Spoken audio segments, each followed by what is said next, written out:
A one-pot wonder under 30 minutes that is so comforting and delicious. You are going to love it. We are making a one-pot beef stroganoff, and I know you're gonna love it because you love the original and you love one-pot wonders. And who doesn't? You've got your protein, you've got your starch, you've got ease, you've got less things to clean up, and really easy prep. So let's get into it. I'm making mine in my shallow Dutch oven because it's the perfect pot for, oh, sorry, Dave.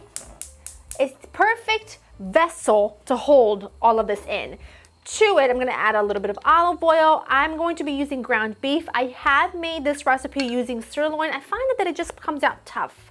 I find that unless you are making sort of a beef stroganoff just the right way, just quick enough, when it comes to a one-pot wonder where you need to introduce lots of liquid and let it cook for a bit so that the pasta can cook, the sliced beef got a little bit too tough. So ground beef works perfect. You get the same flavor, you get the same effect, but it just, like I said, it just works better. So while that preheats, you'll just need 1 pound of lean ground beef, and I'm gonna go ahead, this is a huge onion, so I'm only gonna use half, and I am going to just finely chop my onion, and then I've got some cremini mushrooms here that I want to finely slice. If I can get the skin off of this onion, it's being very stubborn. I'm actually just gonna very thinly slice it instead. It's almost like you're shaving it and it will melt right in. Slicing my mushrooms. I don't want to forget that I have to also chop up a few cloves of garlic, but I think my oil is shimmering at this point because I can hear it. I'm gonna go ahead and add my ground beef. Yeah, just about there. Good enough. Yeah, I hear a sizzle. I'm just gonna break this up as much as I can. And then I'm gonna let this cook until it's just about fully cooked through. Now, I have gotten comments in the past, whether it's been here or on my reels, where people just can't get over the fact that I cook ground beef before I cook my onions, before I cook, my sofrito, if you will. And the reason why I do that is that I can control the amount of fat that is left in the entire dish. Because if I add the onions and cook the onions first and then add the beef and cook it all together, if the beef draws out too much fat, I have to drain it, and I'm washing away and draining away all of the onion flavor that I worked so hard to develop. So that's why I do it this way, because that way I can just drain the fat if needed, and I don't worry about washing away or wasting any of that onion flavor. But that's a really lean ground beef, so I'm not too concerned that it'll give out too much fat. My beef is just about fully cooked through, but not yet, which is fine. It's not rendered too much fat because this is a lean ground beef, and I do want a couple tablespoons total of fat in the pan, because now I'm gonna add my onion, my garlic, and my thinly sliced mushrooms, along with a good pinch of salt. Not too much, because you are gonna be using some beef stock, which can be quite salty depending on which kind that you use. I'm gonna let this cook all together about, I'd say, 8 to 10 minutes. I just really want that to develop some good color, and I want those onions and mushrooms to cook down. And I'll show you what that looks like once there. That looks perfect. Everything cooked down. I'm gonna go ahead and hit it with just a little bit of flour. Not much, but just enough to kind of give the broth a little oomph, so it's a little bit thicker and it's not as soupy, if you will.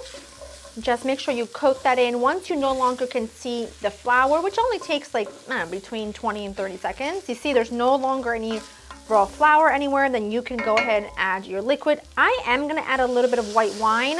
You don't have to, but I feel like the white wine is a nice break and a nice introduction of balance. And sometimes when you add all stock, it can seem a little rich, it can seem a little one-dimensional. So when you add a little acid to that, it breaks it up and it introduces a little life into it, which I really, really like. But if you don't want to add any, don't. You don't have to. To that, I'm gonna go ahead and add some beef stock. Beautiful. I went in the garden and I grabbed some thyme. All of my fall herbs are just like booming right now. We've got lots of thyme.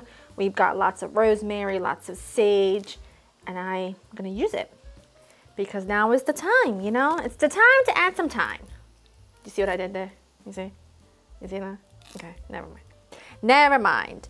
Now to this, I wanna add, there's so many thyme names on my hands. I'm gonna add a little splash of Worcestershire, if I can get it open. Here we go, a couple dashes. And then we're gonna add a little bit of an interesting ingredient, but trust me, it makes all the difference. We're adding a little Dijon mustard. It just, again, is a nice little tang, a nice little break amongst all of the richness. And I just forgot my garlic and herbs, so let me go grab that because I want to grab and put some of that in here as well. I'll do about a tablespoon of garlic and herb. And now at this point, all I'm going to do, bring this to a boil, lower the heat to simmer for about, I don't know, I'd say 3-4 minutes. And then when it's there, we're gonna add in the pasta. I'm gonna go ahead and take my egg noodles. It may look like there's not enough liquid, but trust me, there is. You're just gonna have to nestle them in there. Crank the heat up a little bit. I turned that down way low. And the egg noodles you use are all gonna take different amounts of time to cook. Now, this particular one's probably gonna take around 7 or 8 minutes, and I like to put the lid on and let them cook, giving it a stir every now and again, and then it'll be ready, and then we'll add in a couple more ingredients, and then it's time to dive in. And it is so good, you will not believe it. Trust me, it'll taste like something that's been simmering all day, or at least something that's been simmering for a lot longer than just 10 minutes, and it is spectacular. You guys, this is just sheer perfection, okay? If you could taste this, you'd understand why I am like giddy over it. Now this needs parsley. It also needs BP, black pepper, and it also needs one thing. It wouldn't be stroganoff if it didn't have some sour cream. And to be honest with you, if it didn't have sour cream, it would still be delicious, but it would not be the same, okay? You'll need about, I'd say, 2/3 of a cup. I'm gonna just turn this off, give it all a good stir, and it is just so spectacular and so delicious. You might want to add a little bit more sour cream. Let's call it closer to a full cup. You could go as little or as much as you want.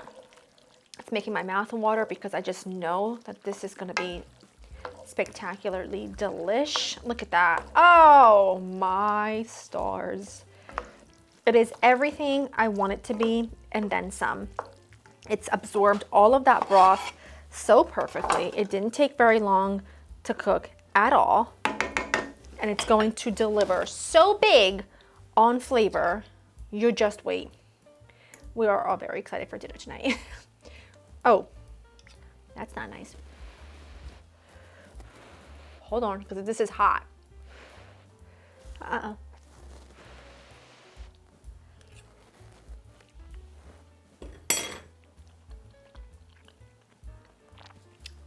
Listen, this will be the best thing you make this week, okay? This is the answer to when you want something that feels really luxuriously comforting and that's been cooking for a really long time, so it's got that sort of cozy vibe to it, but you don't have time. I'm really sorry, but you don't have time. That is the answer. Go to laurainthekitchen.com for the written recipe. Along with the written recipe will be linked down below, along with this specific pot, because I always get asked about all of my different crock pots because it is the perfect size for this dish. I'll have it linked below. Hope you enjoyed spending time with me. I will see you in the next one. Bye-bye.